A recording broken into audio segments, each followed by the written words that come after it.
Hey everyone, and thank you for listening. Welcome to our show where we're talking with the manufacturing leaders who are redefining the industry and achieving incredible growth.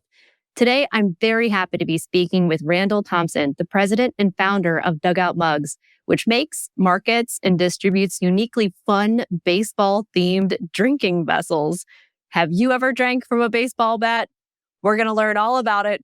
And also how Randall led Dugout Mugs into one of the fastest growing private manufacturing companies in the US. So let's dig into Dugout Mugs. Randall, thanks so much for being here today. Yeah, thank you for having me here. So to get us started, let's get to know you. Can you tell us about yourself and why you started Dugout Mugs? I grew up in Central Florida, instantly loved the game of baseball while growing up. Grew up right around the corner from a baseball field. My dad actually bought the home because it was right around the corner from a baseball field. Grew up going to that baseball field, played there until I was about 12 years old, played high school baseball, played college baseball, played professional baseball. Got out of baseball. The Toronto Blue Jays released me. Had no real, path that I knew I wanted to go in. I knew I wanted to be creative and I wanted to create things. So I started Dugout Mugs, and I guess that's a very, very quick version of my life, but that's how we've gotten here. What a passion project, you've loved the game of baseball your whole life and then, transformed it into a business. Can you tell us about the business today, like where you're located, different facilities or locations, and then even like some of the things that you make? So we are a company that's located in Central Florida. We have a couple different buildings that do a couple different types of operations. And about 10,000 square feet that makes up our operation. Started in 2016, so we're about year 6 or 7 here. Yeah, we make the barrel of a baseball bat turned into a drinking mug. So if you think about the top half of a baseball bat, chop it off, hollow it out, and turn it into what we refer to as the ultimate game day mug. And we do some other things like convert the knob of a baseball bat into a shot glass. We also turn it into a bottle opener and take baseballs, cut them in half, turn them into bottle openers. Pretty much just dissect baseballs and baseball bats and turn them into stuff that you would use at a tailgate, a party, or on game day while watching a big sports game on TV. This is so cool because there's wooden ones and metal ones too, right? And then you can also personalize. That's correct. So it all started with the wood dugout mug. And then, we had an idea of, could we take the same concept and do it with more so like in a style of a tumbler rather than a mug? Yeah. And we introduced that about a year and a half ago or so, and it's done well so far. What are some of the most popular ones that people like? Do they go for their team or do they like to personalize them? It's mostly Major League Baseball stuff that we sell. We do have an upsell of being able to put something on the back, personalize with a name or date or whatever you want to put on there. And typically about 20% of customers take that. Are there ever any, I can imagine kid leagues, do you see any like local communities making them out of those? That's how the idea actually originated. Was I thought to myself, could we take a broken wooden baseball bat after somebody just spent $250 on it and took one swing with it and it broke? Could you take that barrel and make utility to it and turn it into a mug? And we've done that, but it's not scalable.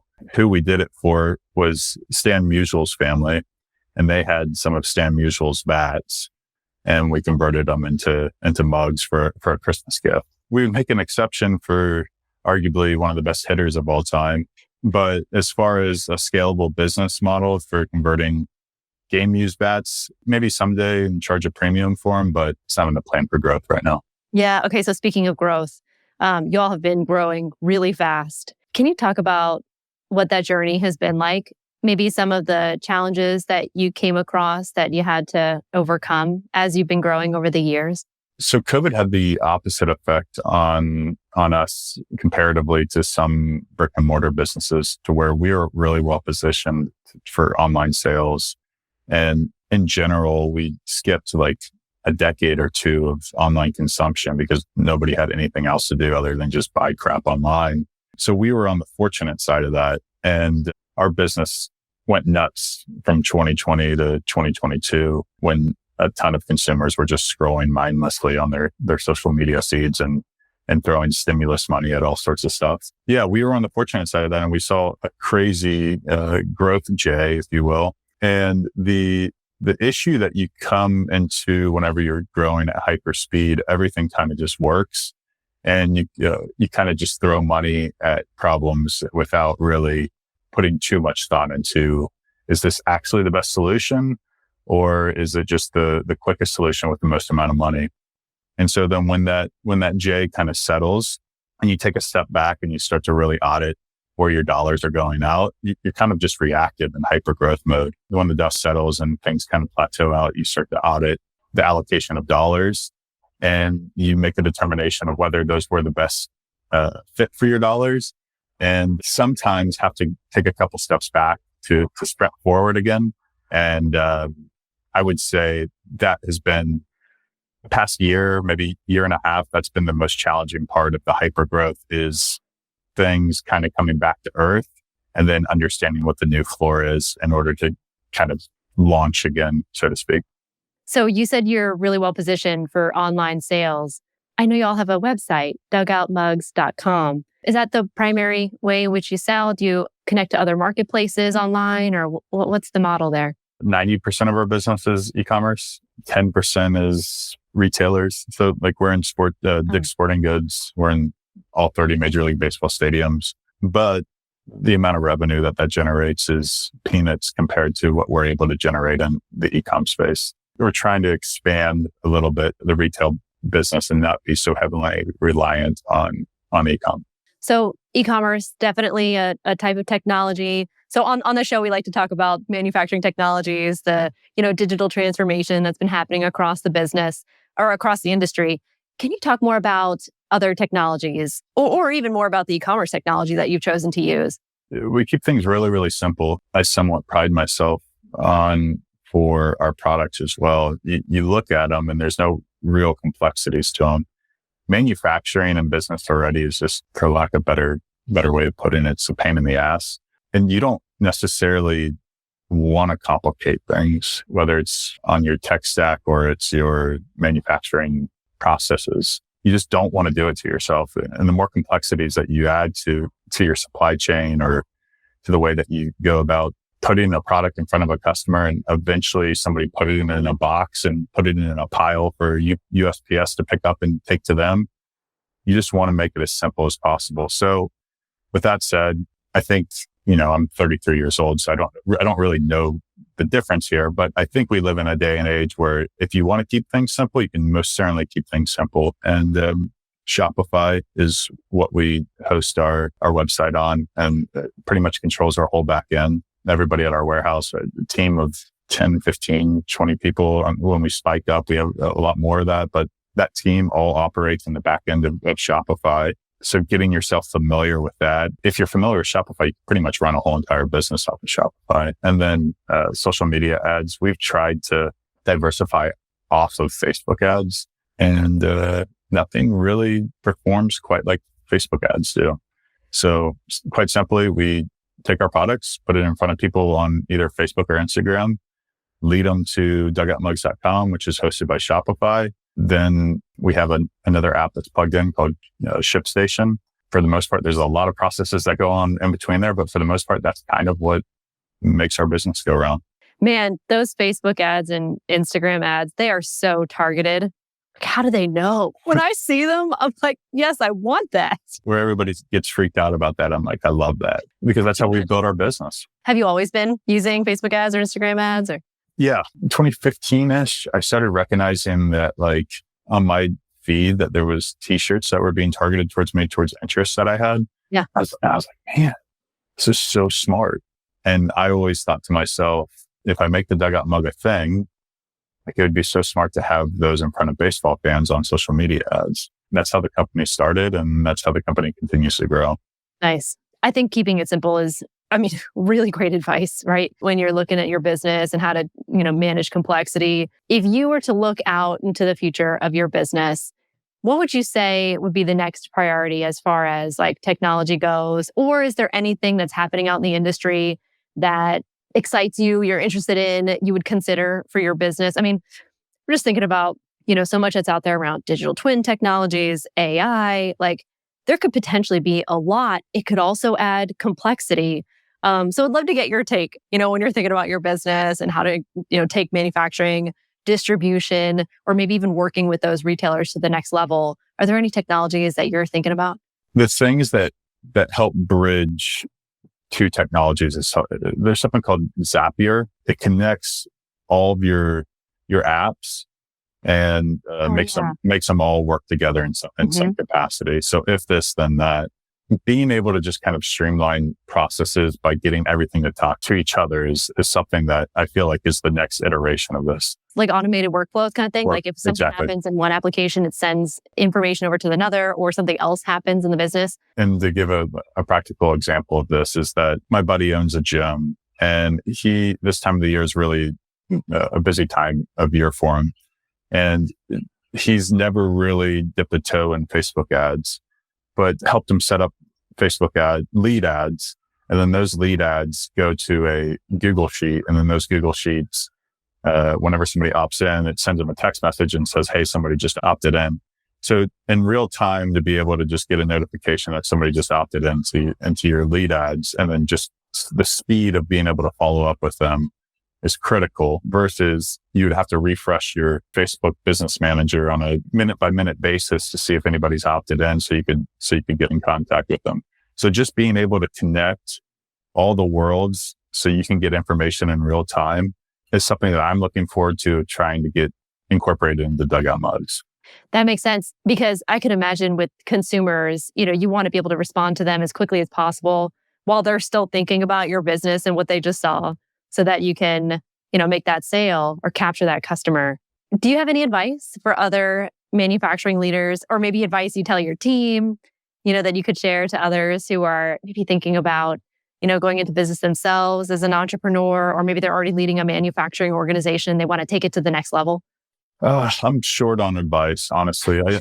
I'm, I don't know if anybody really hears you until they're ready to hear you. I guess if you're kind of hanging out on the sidelines and you're looking at other people playing the game that you want to play, the only way that you're going to get wet is you got to jump in. And that looks different for a lot of people. I started my business when I was 25 years old. I had nothing really to lose. Some people might have families. So your jumping in might look different than what my jumping in looked like at 25. But ultimately, if you want to play the game, you got to get in the game. So just start taking action. It's really as simple as that. Absolutely. Can I ask you, so when you were 25 and you started the business, did you make these yourself? Like, are you a woodworker, or like, how did you do it? No. Yeah. I didn't know what a wood lathe was. I didn't know anything about woodworking in the beginning. Yeah. I tried to make one myself, and unsuccessfully. The way that I ended up doing it was, it's so simple looking back, just knowing that I needed a wood turner, and I didn't know what that was at the time. Apparently I wasn't very good at Googling, because it just took me forever to figure out what I needed, in order to just make one. And, the way I ended up making it is I sorted through my mind that, okay, to make this, what do I need? And I realized I needed a billet, and billet's just a fancy way of saying like a wood block, so to speak. Yeah. And then I looked up who sells billets, and then I called them, and then I said, hey, this is what I'm trying to do.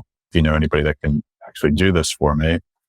And they did. And so I kind of just reverse engineered out of the material and talked to the people that sold the material to eventually get to somebody that can make it for me. It's inspiring, because to be an entrepreneur or to be a business leader, you think, I have to know everything. I have to have all the skills. I have to know the whole business model. But like, you can figure it out. You can start small, figure it out over time. And if it's something you love, you're driven to do it. Yeah, that's a fact. I have something that I like to say, that when you transition, I don't know until I got to know. That is kind of where the transformation happens. Yeah. And it doesn't all have to come at once. You don't have to turn every question that you have into an answer, but try one a day where you ask yourself a question in the subconscious level, bring it to the front of your mind and actually answer that question. And if you compound enough answers to those questions, eventually you're going to have a product in front of you. Then you get into distribution, and that's a whole nother ball of wax. But that's the way I look at it. Just listen to yourself think, listen to yourself ask those questions, transition it from I don't know to I gotta know. Start with answering one of those questions once a day, then go to 2, then go to 3, then go to 4. And then before you know it, you'll have a product that you could potentially sell if there's a good market fit. Speaking of, I kind of want to dig into what you just said there about distribution being a whole other ball of wax. So you said you have, ShipStation. Can you talk a little bit about your distribution strategy? It's mostly like 1s and 2s from just e-commerce orders. So somebody flowing through and making a purchase on our website. And that's how we're structured as a business. We have pickers and packers and fulfillment staff. They get a packing slip. They pick it from a box that we have pre-ran based on forecasts. Yeah, they pick it out of a box, put it in another box, and ship it out to the customer. The other side of that is the retail side, which we're trying to grow. I'm not overly involved in the conversations in the day-to-day on that side. I'm more operations. And as of lately, I've kind of been overseeing the marketing side of things. But the retail side of things is just understanding who buys our product and then finding people that have those customers that constantly inflow into their business, and then just communicate how the margin works for them. And we recently went to a trade show in January, and we're trying to just meet with the market where it's at. A lot of people are kind of scared of where the direction that the economy is going, or COVID has kind of left a bad taste in their mouth. And a lot of people have been left with a bunch of inventory they can't sell. We've taken the approach that no minimum order quantities, no crazy lead times. We'll buy back if it doesn't sell. We're just trying to meet people where they're at. Yeah, and if they're fearful right now, then we'll take the risk because we know it's going to sell through. Yeah, that makes a lot of sense. This is such a great conversation. We're running out of time. So as we wrap up, for anyone out there, especially baseball fans, how do we learn more about Dugout Mugs and follow along with everything that you're doing? Social media. Pretty much anywhere that you consume anything on social media, we're there. Instagram and Facebook. Don't really do much on Twitter, but yeah, Instagram and Facebook is probably the 2 areas where we're the most active. I feel like I'll go on Facebook after this call and see all the ads. I hope so. Hope you click them and buy them too. Yeah, that's right. I am a baseball fan, and so I'm excited. Cool. Well, thank you so much, Randall. I really appreciate this. It was great to have you here. Thank you. Thank you for taking the time as well.